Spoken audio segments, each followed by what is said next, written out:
Hi, and thank you for visiting us at SaharaBarcodes.com. You know, it's alphabet soup between SKUs and UPCs and EANs, GTINs, and file types like JPEG and EPS. And really, it's no wonder that people get confused. Now, if you haven't done it already, go to our website, download our free ebook, Barcodes Demystified, which is our definitive guide about UPC and EAN barcodes, with excerpts from George Lohr, the inventor of the UPC barcode. We've created this easy-to-read, easy-to-understand ebook with a very comprehensive glossary of barcode and industry terms. The word barcode is a very general term, and if you're selling in stores or online, what you need is a UPC or EAN barcode. That number is represented by the barcode graphic, which has the numbers below it. There are many different types of barcodes. There are code 39s and 128s and postal barcodes, just to mention a few. But UPCs and EANs are used for all products in the retail environment.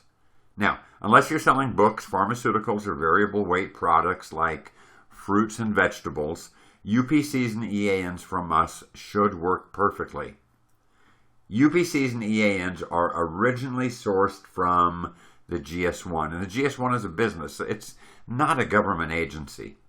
We partner with a company called GTIN International, who received all of their prefixes from the GS1 prior to the GS1 charging renewal fees.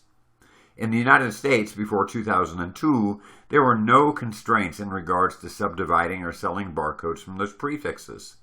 The GS1 changed the way that they wanted to do business.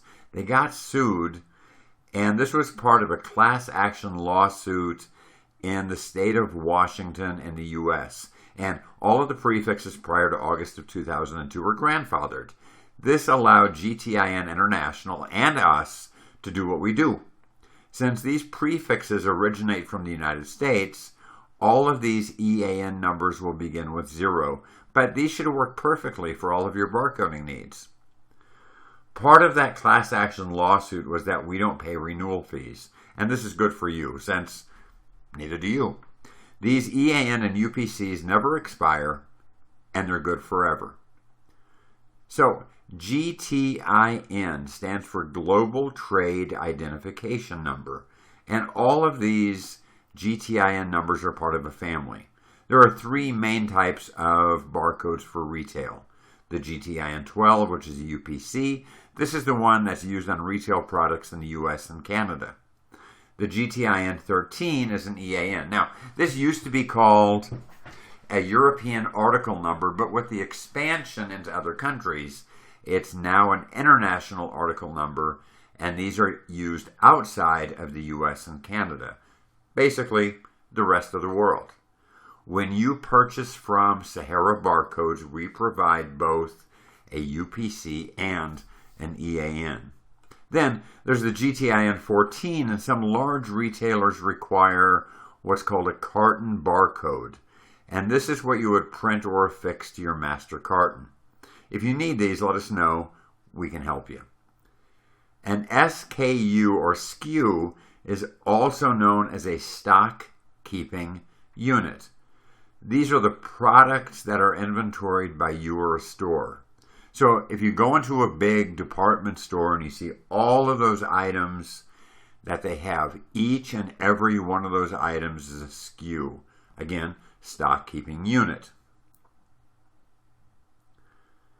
So if you're manufacturing an item that comes in 3 different colors, then this is 3 different SKUs.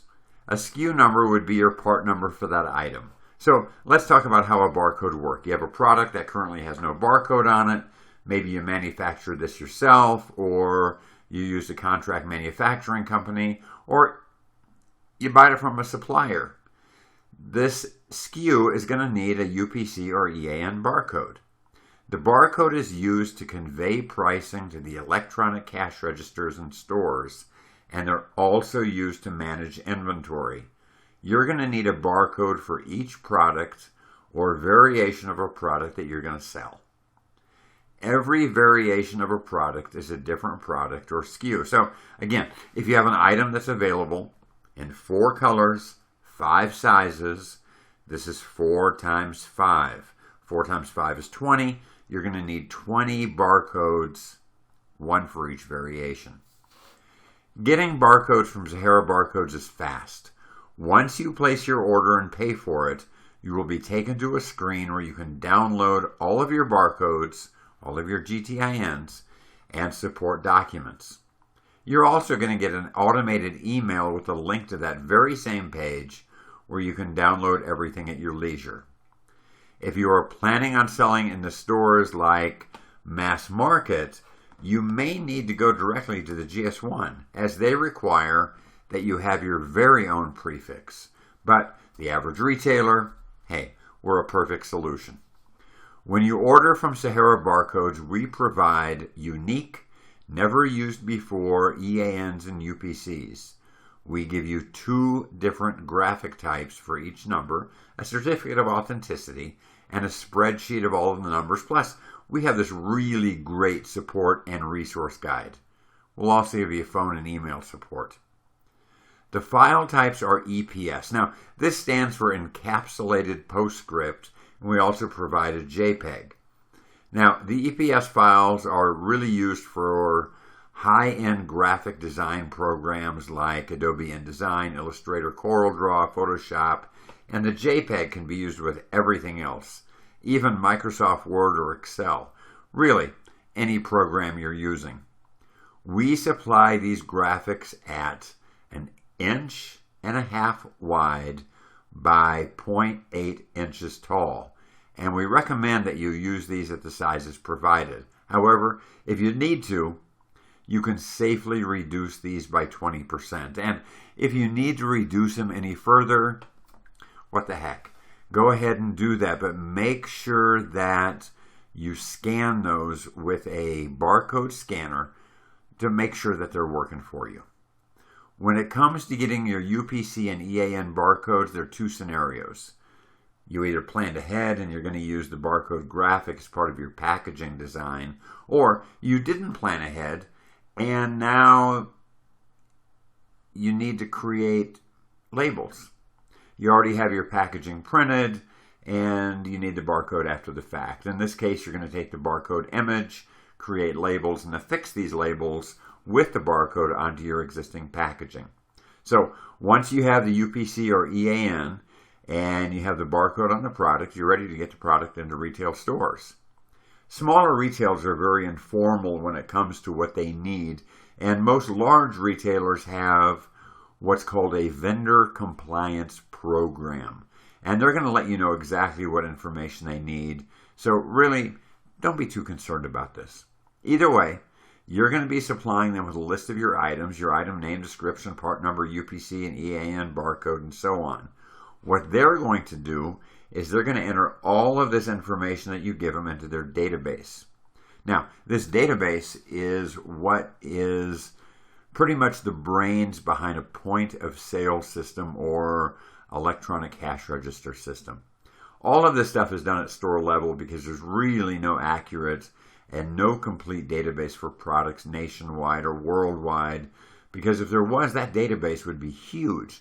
There would be billions of items, and that's way too much data for a local store to access. So stores only concern themselves with their own inventory, and once your products are delivered to the store and they enter the starting quantity into their database, now with all of the other information that you've given them and that they've entered into that same database, your product is now available for purchase.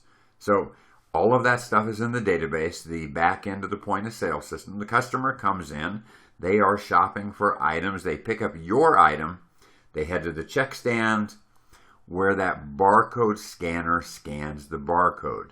The scanner turns the bars back into numbers and then does a database query locating the item associated with it, your item. Once the item is purchased, the point of sale system tells the database to subtract the number of items purchased, and this is how a barcode helps to manage inventory. Now, the real point of a UPC barcode or EAN barcode on your product is really not to help you, but to help the retailer manage inventory levels, and that's very, very important.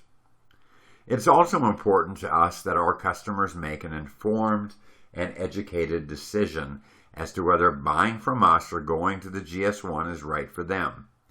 This is why we have tutorials, FAQs, frequently asked questions, and a very important set of terms and conditions. Please, please, please spend some time on our site and be well informed. Again, this is Sahara Barcodes, and if you email us, we are going to respond to each and every question that you have. Thank you. Take care.